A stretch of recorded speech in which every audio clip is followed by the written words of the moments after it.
Hey guys, OG Albina here, and as many of you know, power creep is the single biggest problem in competitive singles Pokemon.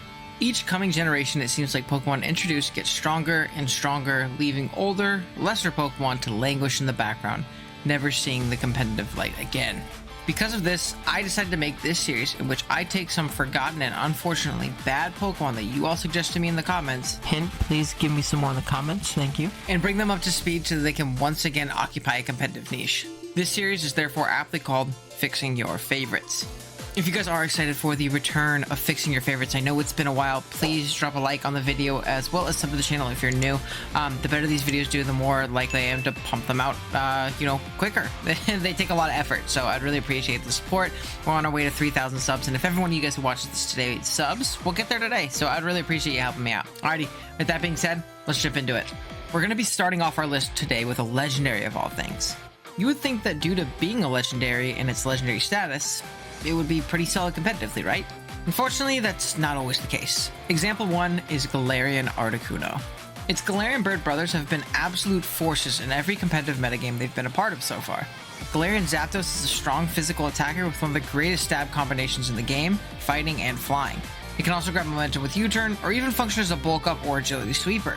Galarian most leans into the sweeper role a bit more, using its great defensive typing and bulk to set up nasty plots, agilities, and get berserk boost when it drops below half. From there, you can Fiery Dance or Hurricane your way to victory. Articuno isn't so lucky. It doesn't particularly excel at any one thing, whether it be breaking, pivoting, or sweeping. We're going to try and fix that. First up, we'll be shifting its stats around a bit. I don't want to increase its base stat total. It should stay the same BST as its counterparts. However, a reshuffle is in order. We are simply going to take off 10 of its not used attack stat and add that to its base 95 speed, bringing it to 105. Not only does that give it a higher speed tier and niche over the other Galarian birds, this will allow it to outspeed the plethora of base 100 Pokemon running around. Next up, we'll change stability. Competitive is pretty solid, but I want to make Articuno much more immediately threatening.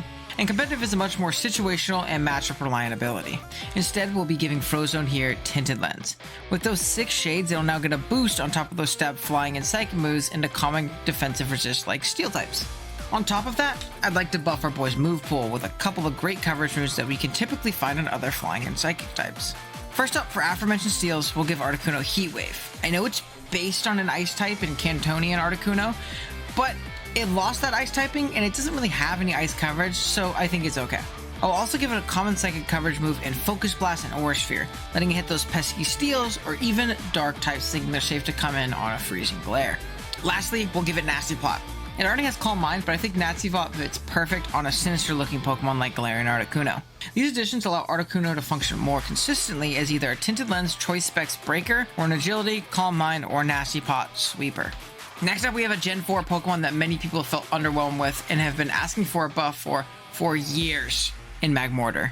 This duck thing was massively underwhelming when it was launched in Sinnoh, so imagine how far behind it has fallen with the insane amount of power creep now. How in the world is Magmortar going to function as a fire-type special attacker when demons like Chi-Yu exist?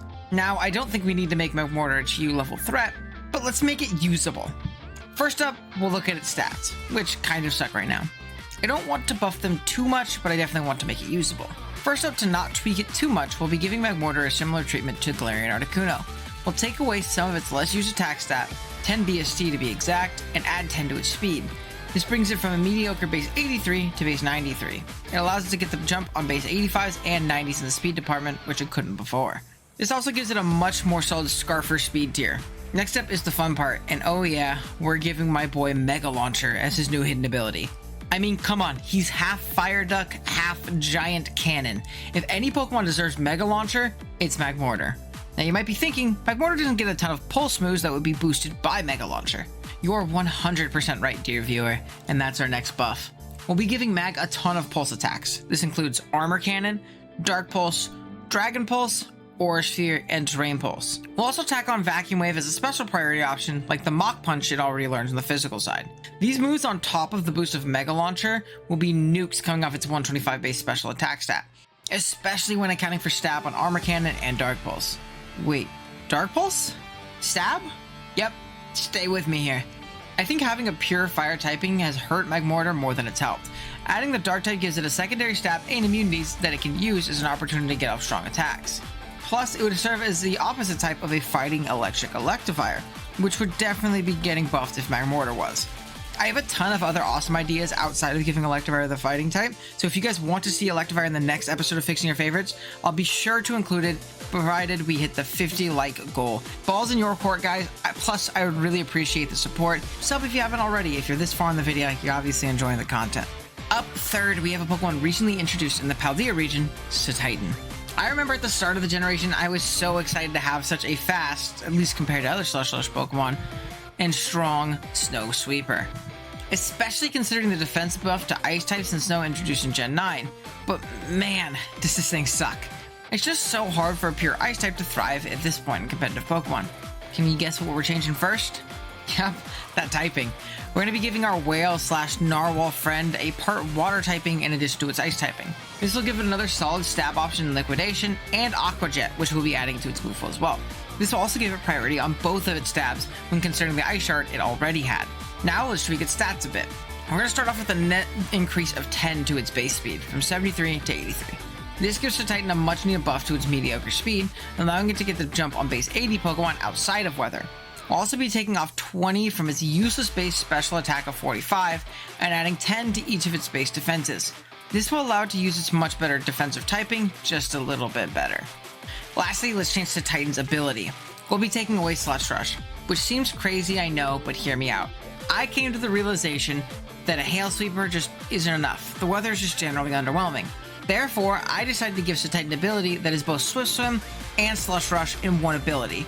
Being that it's a Whale/Narwhal type Pokemon and spends much of its time in the water and on the land, and the fact that we gave Titan the dual water typing, I think it fits thematically.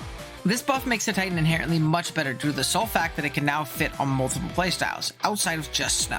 Plus, Rain will boost the power of its newly acquired Water Stab. Imagine you give Titan the chance to belly drum in the rain. Barely anything can take on an Icicle Crossless Ice Spinner or a Liquidation in the rain, and anything faster after the rain ends is likely to get blown up by Aqua Jet or Ice Shard. If you guys have a name for this new Slush Rush Swift Swim combo, please let me know in the comments. Let's keep with the theme of buffing underwhelming single-typed Pokemon, going with Blossom next. I always thought it was super weird that Gloom loses its secondary typing and Blossom is just a mono grass type. It also just doesn't help that the mono grass typing is so darn mediocre. To remedy this, we will be giving Blossom a secondary fire typing. It's always been associated with the sun in both its design and chlorophyll ability, so it makes sense thematically. On top of that, we'll need to add much needed Fire Stab to its arsenal, so we'll be adding both Fire Punch, Flare Blitz, and more importantly, Fiery Dance. The combination of Quiver Dance, Fiery Dance, and some kind of Grass Stab will make Blossom a menace to deal with. On top of these moves, we'll be adding Earth Power, Will-O-Wisp, and Victory Dance to its toolbox. Earth Power adds good coverage for opposing fire types, and Willow adds some defensive utility to Blossom's arsenal, alongside moves like Strength Stab. Now, Victory Dance is currently the signature move of Hisuian Lilligant and acts as a physical version of Quiver Dance, and I think it fits our new Blossom perfectly. It gives it the option to run physical or specially based sets. I'm sure you've noticed all of the dance moves we've added. This is obviously very deliberate. Blossom has heavy dancing themes associated with it. To further drive this home alongside Chlorophyll, it will receive the ability Dancer.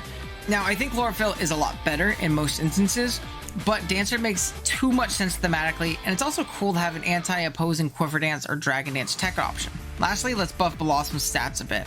First, we'll buff its speed by base 15, bringing it from base 50 to 65. This will allow it to actually outspeed things at +1 or under the sun. We will also be buffing its base attack and special attack by 10 to base 90 and 100 respectively. This will allow it to actually threaten knockouts when it gets to boosting. Blossom was a rough one, but I think with these new additions and buffs, it becomes a bona fide threat on Sun teams. Lastly is one of my personal favorite Pokemon in Medicham. It really sucks seeing Medicham fall from grace. Back in Gen 6 and 7, Mega Medicham was one of my absolute favorite Pokemon to use. It was also the most pure example of a wall-breaking menace, having just a handful of switch-ins in the game and no genuine counters. Today, I want to recapture some of that wall-breaking pure damage incarnate that Mega Medicham had in the past. My first fix is in regards to stats. Metatron is still strong, but just way too damn slow. We'll be taking base 5 away from each of its defenses to give it 10 more total speed. Base 90 is a much needed improvement, allowing it to not always be forced into a choice scarf roll. Next up, out goes the terrible telepathy ability, and in comes the new ability I've come up with in Pure Mind. Pure Mind will be the special version of Pure and Huge Power, doubling the Mon's special attack. It seems odd for it to have both, but being that Metatron is a psychic type, I can see this working thematically, and it makes Metatron a huge threat. This is also an ability that Pokemon fans have been asking for years, and I don't see a better option than Metatron. It has a solid special attacking move pool with moves like Psychic, Focus Blast, and Shadow Ball. Alongside moves like Calm Mind, Recover, or even a Choice Specs or a Choice Scarf, Medi now threatens teams in a way it never could before. For example, you might want to switch into your bulky, physically defensive Psychic like Mew, but now there's a risk of a Spec Shadow Ball blowing you up. The ability to be immensely strong with both special and physical pure power makes Metatron debatably the strongest dual attacker in the game. We will also be giving Medi Mach Punch and Agility. Agility will allow for easier double dance sets, and Mach Punch will be added because it just makes sense. My boy gets Bullet Punch but not Mach Punch? Come on, Game Freak. That is going to be the 5 Pokemon we buffed today in this episode of Fixing Your Favorites. Let me know what you think of the boss. If you would have done anything differently with these Pokemon, please let me know. And of course, please drop comments on what you guys want to see next from this series, Pokemon that you might want to see covered, things like that.